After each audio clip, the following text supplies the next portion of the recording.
Will Goldstein here, thekingscourt.com. Again, I'm continuing with my series here, Evidence That Demands a Verdict by Josh McDowell. There's always a chance to subscribe down there to the videos. It'll cause more people to come, and also you can check out my music at thekingscourt.com or at my channel page. There's 12 links there. So you can listen to the music, download for free Christian songbooks, read more about the King's Court. It starts with the idea of the reliability of the Bible. Of the 150,000 various readings of the text of the Greek New Testament, we may, says Mr. Norton, dismiss 19/20ths from consideration at once. That means there's absolutely no problem whatsoever in the relationship between all those different 150,000 various readings, transcriptions. And then he says, this leaves 7,500. And out of those, 19 out of 20 are of a sort of that are not affecting in any way the sense of what is left. So the remaining, which is next to nothing, is questions of orthography, which is basically spelling. There's no discrepancy between what's really said. Only minor things like spelling. They concern only the form of expression, not the essential meaning. This reduces the number to perhaps 400, which involves a difference of meaning. And that difference of meaning, that's maybe 400 cases, is very slight. And it's based on things like omission or addition of a few words here and there. Somebody's trying to clarify it, so they add a few words, so that changes the reading of it slightly. But they're probably trying to make it more clear by adding those few words. Phyllis Schaff concludes that 400 of the 150,000 caused some doubt about the textual meaning. Only 50 of these were of any significance. Not one of the variations, Schaff says, altered an article of faith or a precept of duty. Benton John Anthony Hort says, what can in any sense be called a substantial variation can hardly form 1,000th part of the entire text. Schaff says, and paraphrase, we possess so many versions we are never left to the need of conjecture. Sir Frederick Kenyon says no fundamental doctrine of the Christian faith rests on a disputed reading. In the New Testament, the number of manuscripts of the New Testament and the quotations in the oldest writers of the church, it is so large that it is practically certain that true reading of every doubtful passage is preserved in some other ancient reading or authority, by some other ancient authority. And by reading those, you can determine what the actual reading is. If we compare the present state of the New Testament text with that of any other ancient writing, it can be declared to be marvelously correct. Such has been the care the New Testament has been copied, and it has grown out of true reverence for its holy words. The providence of God is preserving each and every age. The text of the New Testament is set in purity of text, transmitted and kept in use to this day. Frederick G. Kenyon says of the manuscripts, to strengthen the proof of the authenticity of the scriptures, our conviction is that we have in our hands substantial integrity, the veritable Word of God. Again, paraphrased.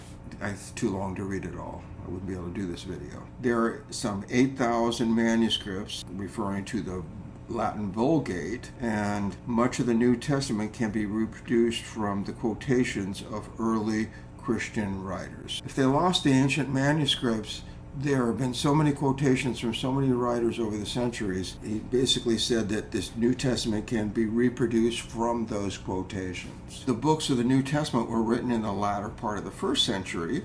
The earliest manuscripts are from the 4th century, about 250 to 300 years later.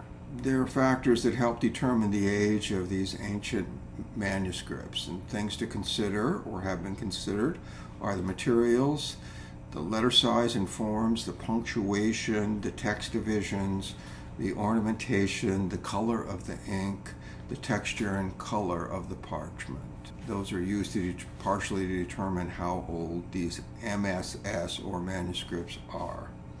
130 AD, this is the oldest fragment of the New Testament. The location is in Egypt, some distance from the traditional place of composition, which was in Asia Minor, and it was part of the Gospel of John, and the traditional date was the end of the 1st century.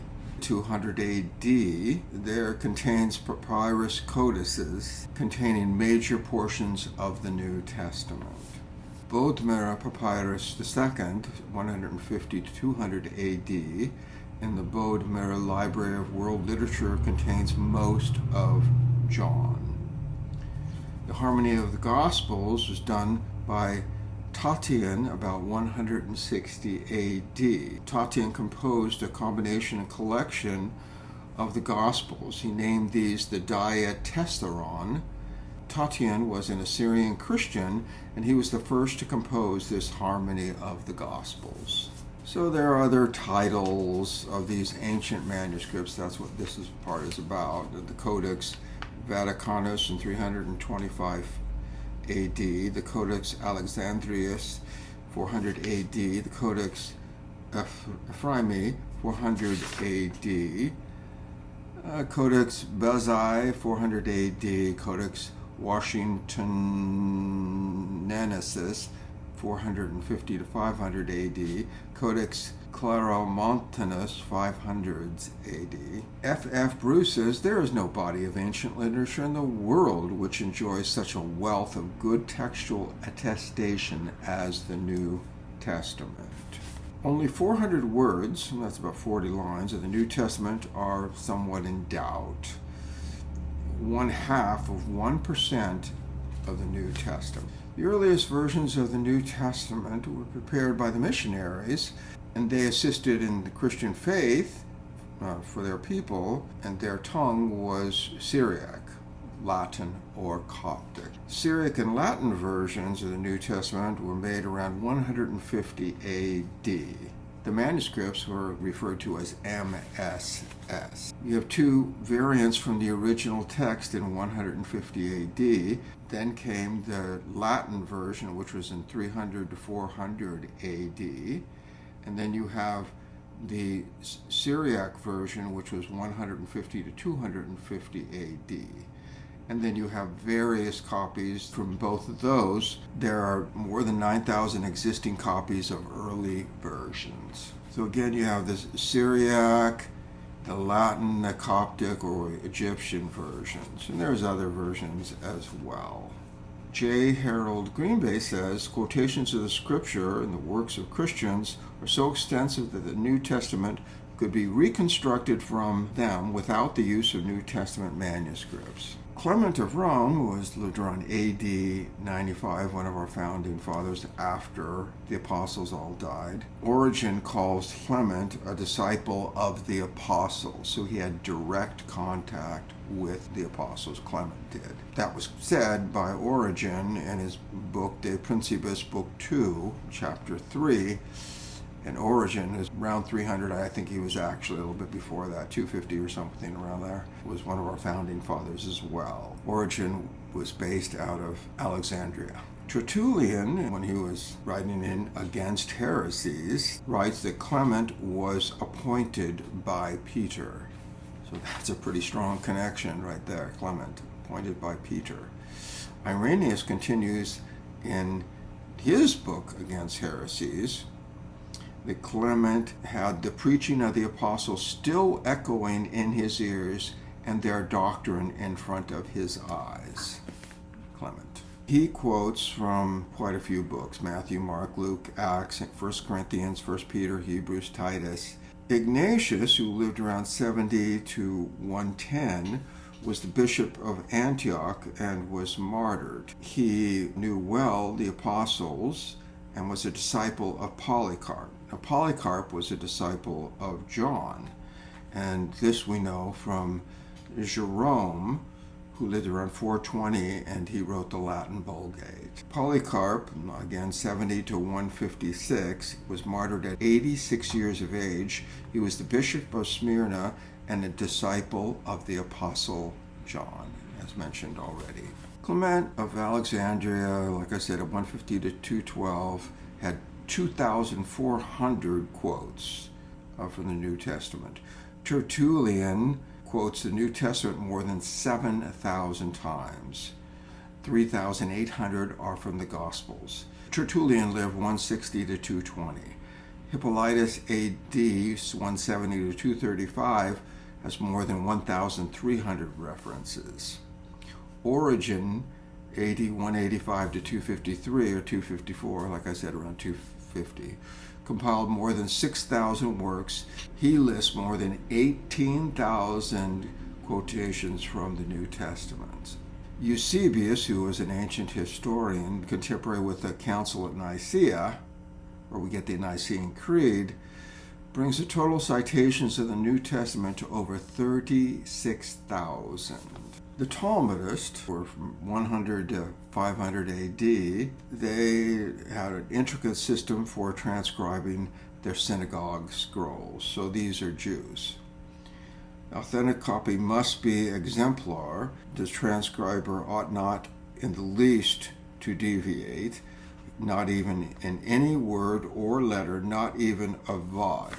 The roles in which these regulations are not observed are condemned to be buried in the ground or burned. They are banished to the schools. So any errors, burned, buried, gone.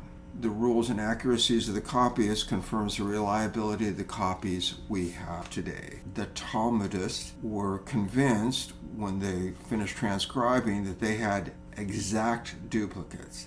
They would give the new copy equal authority to the older one. They were just trying to preserve the copies, kind of like we do backup. A manuscript had been copied with the exactitudes prescribed by the Talmud, and then it is duly verified as an authentic transcript, equal value with any other copy, since all were equally correct. There was no advantage was given to any manuscript. They were all perfectly equal. Jewish habit has been to prefer the newer as being the most perfect and free from damage. Interesting, the newer. The Masoretic text is the Jewish canon in the Old Testament. It's ancient text. The Masoretic text is the standard Hebrew text today, like I just said. The Masoretes were well disciplined and treated the text with reverence, and they devised a complicated system of safeguards against any scribal slips. For example, they counted the number of times each letter of the alphabet occurred in each book, and they pointed out to the middle letter of the Pentateuch and the middle letter of the whole Hebrew Bible. These people were seriously making efforts not to make any mistakes. The Masoretes numbered the verses, the letters of every book, the effect of securing attention to the precise transmission of the text. They are a manifestation of respect for the sacred scriptures. They were indeed anxious that not one jot nor tittle, not one smallest letter nor one tiny part of a letter of the law should pass away or be lost. People wonder, can we really trust the scriptures? Wilson says there are about 40 of kings that lived from 2000 BC to 400 BC. Each appears in chronological order, with reference to the kings of the same country with respect to the kings of other countries. There's no stronger evidence for the substantial accuracy of the Old Testament records than this collection of kings. Mathematically, it is one chance in, and he writes a number, has 75 with 22 zeros after it. That's how accurate they were without making any mistakes. The fact that original documents were handed down correctly for more than 2,000 years cannot be denied. Only major changes of the text taken place in more than 2,000 years, and especially proper spelling of the names of kings or the numerous foreign terms. So those are the only types of errors that occur. Changes in spelling of a king. Wow. Hebrew texts, which we call Masoretic, descend from a text drawn up about AD 100. Now we're getting into the Dead Sea Scrolls. They are made up of about 40,000 inscribed fragments, and they put together, from these fragments, they put together 500 books that now have been reconstructed. And here's a little story about it. And in February or March of 1947, there was a Bedouin shepherd boy. His name was Muhammad, and he was searching for a lost goat. He tossed a stone into a hole in a cliff on the west side of the Dead Sea. So it was about 8 miles south of Jericho. He heard the sound of shattering pottery. So he went to check it out, and he found several large jars containing leather scrolls wrapped in linen cloth. The jars were carefully sealed. The scrolls have been preserved by excellent conditions for nearly 1,900 years. They're probably about AD 68, right before the Romans destroyed the temple in AD 70. They were probably terrified of what was going to happen. They wanted to preserve the scrolls. Albright wrote, "This is the greatest manuscript discovery of modern times." There could not be the slightest doubt in the world about the genuineness of the manuscript. He dated about 100 BC. It's about the same. Somewhere in that vicinity. I would suspect that it was probably 68, since the Romans were coming. The value of the scrolls, the manuscripts. Biblical manuscripts are dated between 200 BC to 68 AD. He's talking about, again, the Dead Sea Scrolls. Then he's talking about the Isaiah scroll. The exactness of the Isaiah scroll is about 125 BC, as it compares with the Masoretic text of Isaiah in 960 AD. There was a 1,000 years difference between those two. This demonstrates the unusual accuracy of the copyists of the scriptures over a 1,000-year period. In other words, they coincided over 1,000 years. The 166 words that are in the Isaiah 53, there's 17 letters in question. 10 of these letters are a matter of spelling, and none of them affect the sense of what is said. The Isaiah copies of the Qumran community, so that's, again, the Dead Sea Scrolls, proved to be, for a word, identical with our standard Bible in 95% of the text. The 5% variation, there were slips of the pen or variations in spelling. Now he's moving into the Septuagint. The Septuagint means 70. And the name was given to the Greek translation of the Hebrew Scriptures. I'll say that's what the Septuagint is, and I'll tell you why it's the 70, but it's the Greek translation of the Hebrew Scriptures. And this was ordered by King Ptolemy Philadelphia of Egypt around 285 to 246 BC. So the story goes like this. F.F. Bruce gives the account. Ptolemy was a patron of literature, and under him it was created the Great Library at Alexandria. That's the most famous of all the ancient libraries.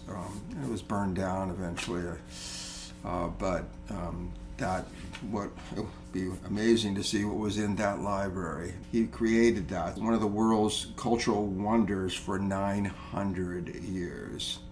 And he was the one that inaugurated the library at Alexandria. And that's where Origen was, at Alexandria. In the letter, it describes how Demetrius of Phalerum, and he was Ptolemy's librarian, aroused the king's interest in the Jewish law. So he went to him and got him excited about the Jewish law and advised him to send a delegation to the high priest Eleazar at Jerusalem.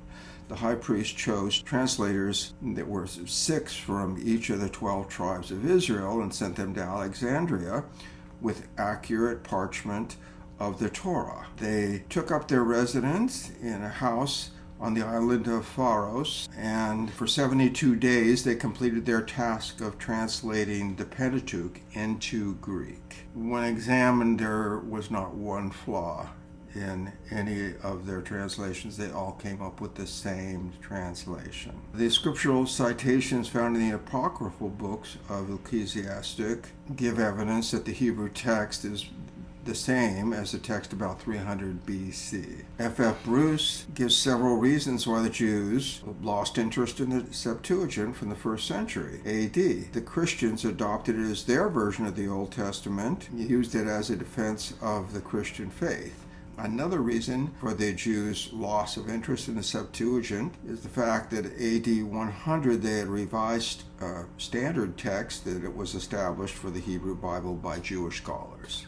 So they just replaced it with a newer version that Jewish scholars had done. John Warwick Montgomery writes, literary critics still follow Aristotle's dictum that the benefit of the doubt is to be given to the document itself, not arrogated by the critic to himself. More Montgomery. One must listen to the claims of the document under analysis, not assume fraud or error unless the author disqualified himself by contradictions or known factual inaccuracies. Any difficulties do not necessarily constitute objections, said Robert Horn. Unresolved problems are not of necessity errors. Difficulties need to be grappled with in order to seek the light. It is common knowledge that countless objections have been fully resolved since this century began. It goes on to say that Paul's letters were written probably around 51 to 62 AD. Mark was written around 64 to 70 AD. Matthew around 80 to 85 AD. Luke around 80 to 85 AD. But there's some good evidence for a date prior to 64 AD, actually, for Luke, I think. And Acts was written about 85 AD or a little after that. And John was written before 100 AD. John Warwick Montgomery says every book of the New Testament was written by a baptized Jew between the 40s and the 80s of the 1st century. This is what he says. Probably sometime between AD 50 and AD 75. Eusebius, an ancient historian in his Ecclesiastical History, number 3, says preserved writings of Papias, the bishop of Hierapolis in 130 AD, says Papias got from the elder of the Apostle John his sayings or doings of Christ, but he didn't necessarily write them in order. He was neither a hearer nor a companion of the Lord. Mark paid attention not to omit anything that he had heard, not to include any false statements among them. And he was the transcriber for Peter. Irenaeus of Lyons sent missionaries to the pagan Europe. Irenaeus refers to the fourfold gospel, and as though it's the cardinal points of the compass. That's the way he viewed the fourfold gospel, cardinal points of the compass. Peter and Paul were preaching the gospel in Rome and founding the church there. After their death, the time of Nero and his persecution in around 64 AD, Mark handed down to us the writing substance of Peter's preaching. Luke, the follower of Paul, set down the gospel preached by his teacher, and that was Paul. Ignatius, who was the bishop of Antioch, was martyred. He knew all the apostles and was a disciple of Polycarp. So I'll say that again. Ignatius was a disciple of Polycarp, who was a disciple of John. Ignatius said, I would rather die for Christ than rule the whole earth. And he was eventually sent to the wild beasts in the Colosseum at Rome. The epistles were written during the journey from Antioch to his martyrdom. Polycarp, 70 to 156 AD, was a disciple of John and succumbed to martyrdom at age 86. About 155, a local persecution was taking place in Smyrna. As the leader of the church, he was marked for martyrdom. he was asked to recant and live because they didn't want to kill an old man, and he was highly respected in life. So they wanted to save him, actually. So they asked him to recant so that he could live. And he said, 86 years have I served him, and he hath done me no wrong. How can I speak evil of my king who saved me? He was burned at the stake. I heard from the accounts that I read that he walked into the flames. The difference, Josephus' account of the baptism of John the Baptist and that of the gospel, is that Josephus says John's baptism was not remission of sins. In the Bible, in Mark 1:4 says that John was killed for political reasons, not for his denunciation of Herod's marriage to Herodias. The Gospels give more probable account because they are older than Josephus' work and more accurate. Herod's army was destroyed by God as a just penalty to avenge John's death. John the Baptist is who he's talking about. John the Baptist taught that baptism was acceptable to God, not to procure remission of certain sins, but for the purification of the body, if the soul had already been purified by righteousness. Herod feared that his persuasive power might lead to an uprising. They seemed ready to follow his counsel in everything. It's better to seize them and kill him before he caused any tumult. Tatian, again, AD 170, was an Assyrian Christian, and he organized the scriptures in the first harmony of the Gospels, the Diatessaron, that was mentioned earlier. Now we're getting into some archaeology. Milton Gluck was a renowned Jewish archaeologist, and he said no archaeological discovery has ever controverted a biblical reference. Incredibly accurate historical memory of the Bible. And this is to substantiate, fortified by archaeological fact. What he's saying is that there were no errors. There's been nothing in archaeology that brings to dispute any of the claims of the scriptures, and in reality it verifies those. It fortifies the accuracy of the scriptures. Archaeology has confirmed the substantial historicity of Old Testament tradition, says William F. Albright. Albright also adds the value of the Bible as a source of history. Professor H. Rowley, scholars of today have a much greater respect for the patriarchal stories than was formerly common because the evidence warrants it from archaeology. Archaeology has confirmed the New Testament record, says F. Bruce. Merrill Unger says the Old Testament archaeology has rediscovered whole nations. Burroughs exposes the cause of much excessive unbelief. The skepticism of many liberal theologians stems from an enormous predisposition against the supernatural. Again, I'm paraphrasing or leaving out parts of it. Sir Frederick Kenyon, in respect to the Old Testament, against which the disintegrating criticism of the last half of the 19th century was chiefly directed, the evidence of archaeology has been to reestablish its authority. Archaeology produced an abundance of evidence to substantiate the correctness of our Masoretic text. Barnum Rum says the Jeremiah seal, used to stamp the seals of wine jars, is dated from the 1st or 2nd century AD and has Jeremiah 48 stamped on it. Confirms the Masoretic text. Ugaritic text guarantees the relative antiquity of its composition as well as the astonishing accuracy of its transmission. So I think Ugaritic means the ancient Palestine. Compatible with what we know from archaeology, the stronger is our impression of general authenticity, says Miller Burroughs.